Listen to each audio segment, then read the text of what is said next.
Tawny Scrawny Lion by Katherine Jackson, illustrated by Gustav Tengren. Once there was a tawny, scrawny, hungry lion who could never get enough to eat. He chased monkeys on Monday, kangaroos on Tuesday, zebras on Wednesday, bears on Thursday, camels on Friday, and on Saturday, elephants. And since he caught everything he ran after, that lion should have been as fat as butter. But he wasn't at all. The more he ate, the scrawnier and hungrier he grew. The other animals didn't feel one bit safe. They stood at a distance and tried to talk things over with the tawny, scrawny lion. "It's all your fault for running away," he grumbled. "If I didn't have to run for every single bite I'd get, I'd be fat as butter and sleek as satin. Then I wouldn't have to eat so much, and you'd last longer." Just then, a fat little rabbit came hopping through the forest picking berries. All the big animals looked at him and grinned slyly. "Rabbit," they said, "oh, you lucky rabbit, we appoint you to talk things over with the lion." That made the little rabbit feel very proud. "What shall I talk about?" he asked eagerly. "Any old thing," said the big animals. "The important thing is to go right up close." So the fat little rabbit hopped right up to the big hungry lion and counted his ribs. "You look much too scrawny to talk things over," he said. "So how about supper at my house first?" "What's for supper?" asked the lion. The little rabbit said, "Carrot stew." That sounded awful to the lion, but the little rabbit said, "Yes, sir. My 5 fat sisters and my 4 fat brothers are making a delicious big carrot stew right now." "What are we waiting for?" cried the lion, and he went hopping away with the little rabbit, thinking of 10 fat rabbits and looking just as jolly as you please. "Well," grinned all the big animals, "that should take care of Tawny Scrawny for today." Before very long, the lion began to wonder if they would ever get to the rabbit's house. First, the fat little rabbit kept stopping to pick berries and mushrooms and all sorts of good-smelling herbs.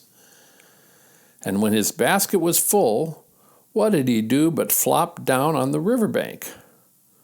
"Wait a bit," he said. "I want to catch a few fish for the stew." That was almost too much for the hungry lion.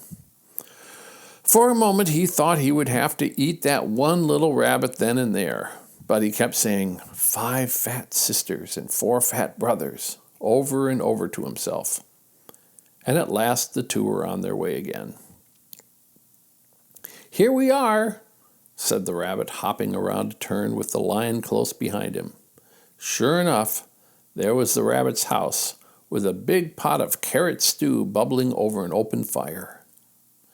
And sure enough, there were 9 more fat, merry little rabbits hopping around it.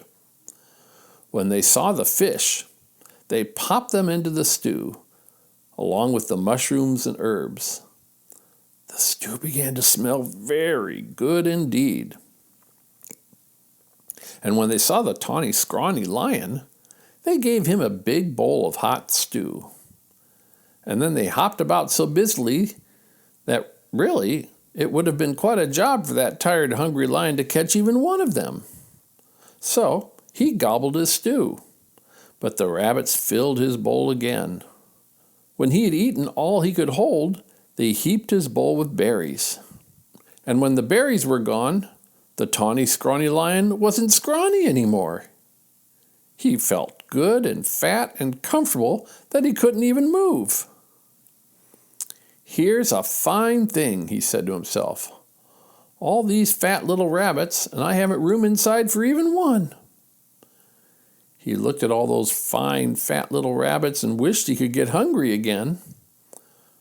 "Mind if I stay a while?" he asked. "We wouldn't even hear of your going," said the rabbits.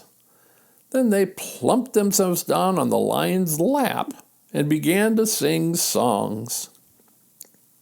And somehow, even when it was time to say goodnight, that lion wasn't one bit hungry. Home he went through the soft moonlight, singing softly to himself. He curled up in his bed, patted his sleek, fat tummy, and smiled. When he woke up in the morning, it was Monday. "Time to chase monkeys," said the lion, but he wasn't one bit hungry for monkeys. What he wanted was some more of that tasty carrot stew, so off he went to visit the rabbits. On Tuesday, he didn't want kangaroos, and on Wednesday, he didn't want zebras. He wasn't hungry for bears on Thursdays, or camels on Friday, or elephants on Saturday. All the big animals were so surprised and happy. They dressed in their best and went to see Fat Little Rabbit. "Rabbit," they said, "oh, you wonderful rabbit. What in the world did you talk to that tawny, scrawny, hungry, terrible lion about?"